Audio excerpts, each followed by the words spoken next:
Hi, I'm Alan Langford, and this is What the Fun, episode 20, where we feature snakes, but unfortunately no ladders. I was kind of hoping for a wacky ladder project to tie into the wacky snake project, but it didn't happen. Anyway, on to snakes. Here we have the Dreader dog training snake. Now, I don't know where they got Dreader from dog training snake, but it's dreadful.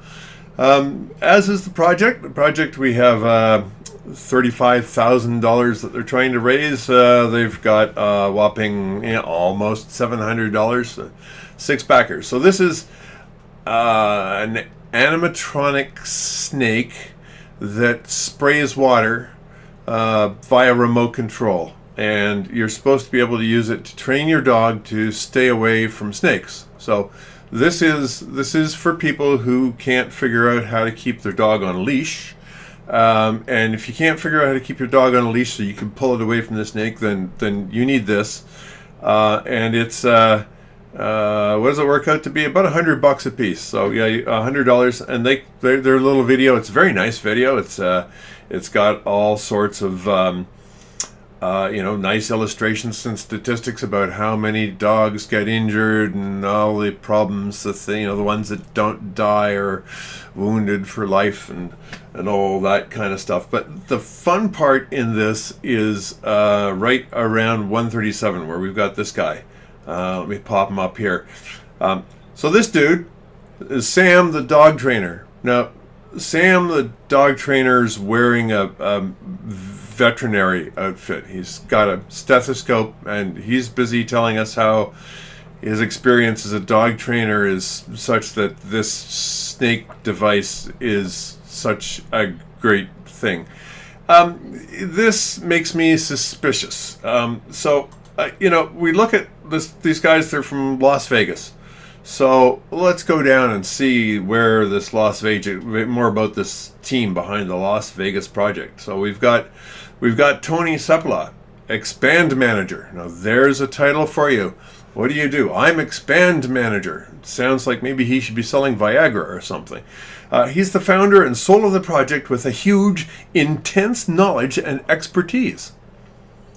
It's amazing that with huge, intense knowledge and expertise, the thing that you feel that you should apply yourself most to is a device so that your dog doesn't get bitten by a snake. Okay, fine. So then we got the chairman of the board, and we've got Mika Lepinen, an internet business guru and co-founder. He looks like an internet business guru to me. And then we got a couple other guys, including John Kiesel, the U.S. business manager and co-founder, and a couple other guys. Well, these guys have all got, I'd say, Finnish names. And I searched for a couple of them in LinkedIn, and they don't exist. So there's an internet guru with no public profile on the internet. That tells you a lot. So. Yeah, what does the funding on this thing wind up being? They've got 2% of their funding and 6 days to go. Yeah, they're not going to get to 3%. Buy a leash. It's cheaper than $100. All right, now this one just quickly. It's Mooner, the floating backpack. So this is fun. There's the floating backpack in action now. I'm going to leave aside whether or not this is a good idea and the physics are good and it helps reducing load and all that kind of stuff. Who is going to buy a backpack that makes you look like a dork? There we are. Or better yet, you can make your friends look like a dork. No. It's how funded is it? Almost 3% funded with 8 days left to go. And they're trying to raise $92,000. No. Maybe if they made it like with a dumb name like Mooner, if they made it so when you open it up there was a pair of butt cheeks and you could use it to moon your friends, it would probably sell better. Okay, these guys are special. This is ZooStream. The description is kind of hard to figure out, but they talk about how they've got this patent. They've got U.S. patent number, blah, blah, blah, and a proven beta process, and they need funds to create a prototype and purchase equipment for the lab. And here's the best line. Well-respected organizations and companies are already discussing the value of our patent.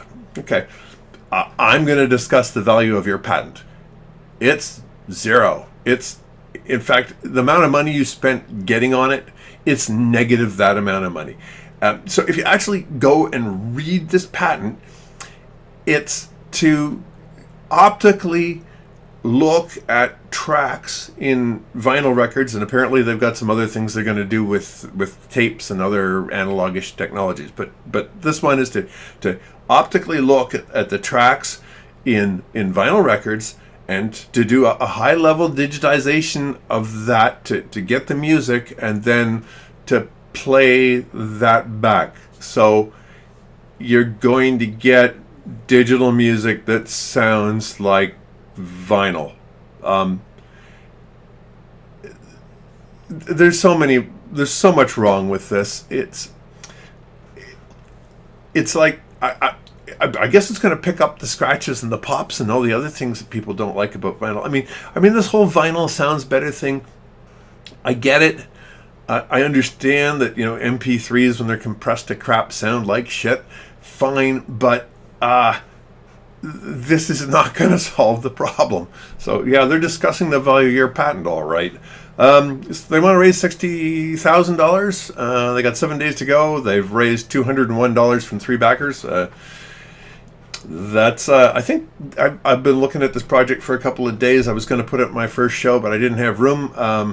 In episode 19, but I didn't have room, and I don't think it's changed in the past week or so, and it's probably not going to change in the next 7 days either. All right, on to Narrator by Reza. Before we get into the whole Narrator thing and what it is, it says it's a new generation of voice social platform.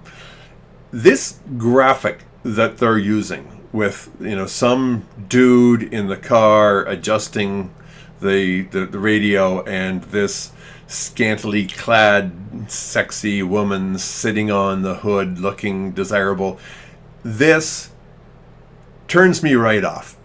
I don't really give a flying fuck what the social platform does. If this is what you've got for your lead, then you're dead in the water. They're trying to raise $10,000 to build a new social network. That's only about 4 orders of magnitude too small, and they've got $21 from 2 backers. And those 2 backers were idiots. So it's not really worth going into a whole bunch. It's like it's. You get to record your voice and then follow other people who record their voice, and it's like an audio social network. It's right up there with dumb ideas. Okay, and enough said about it, really. So now we have laundry and dry cleaning done right from your phone. So these guys want to be the Uber for laundry and dry cleaning. I suppose mostly for laundry, because who does dry cleaning much anymore? They're trying to raise $30,000. They've raised $144,000. They got a week left. So aside from the fact that I don't think that there's really much market for this, this isn't really like Uber, because they want to raise funds for the development of their app, and they want to purchase additional vans and equipment to broaden their service market. So they're not like Uber or the Grubhub or something like that, where you use the assets of your victim drivers to keep your capital costs low. They want to go out and buy their own equipment.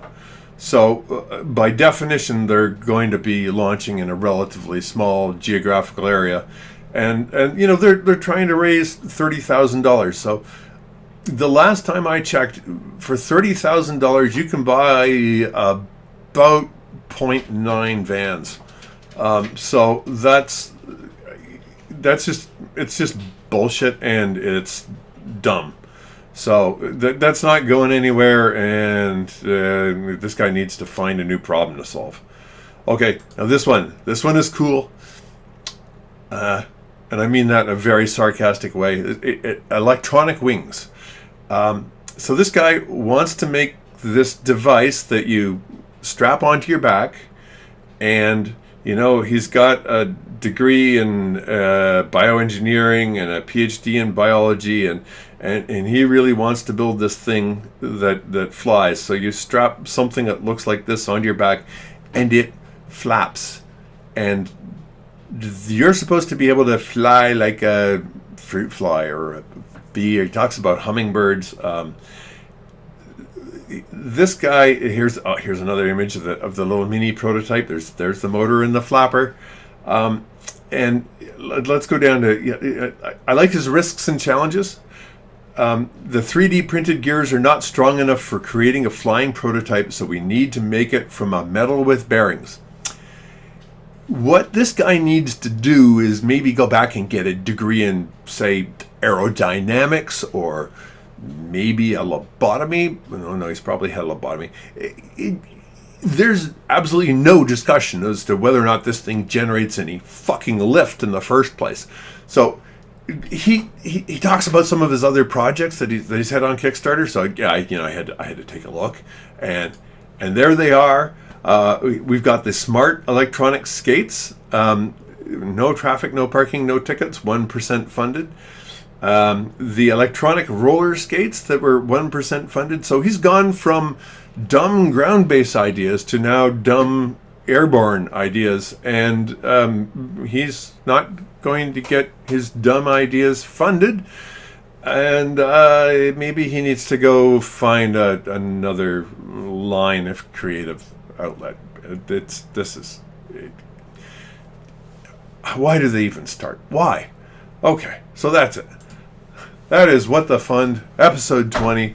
I'm funding this, speaking of funding, with donations through Patreon. So for a couple of bucks a month, you can buy me a cup of coffee and give me the resources that I need to keep doing this. If you enjoyed the show, I'd really appreciate it if you did that. And if you didn't enjoy the show, well then let me know. Leave me some comments. I'll try to respond to everybody who makes a non-destructive comment. If you're going to tell me I'm an asshole, I already know that, so don't bother. And that's it. I hope you enjoyed it, and take care.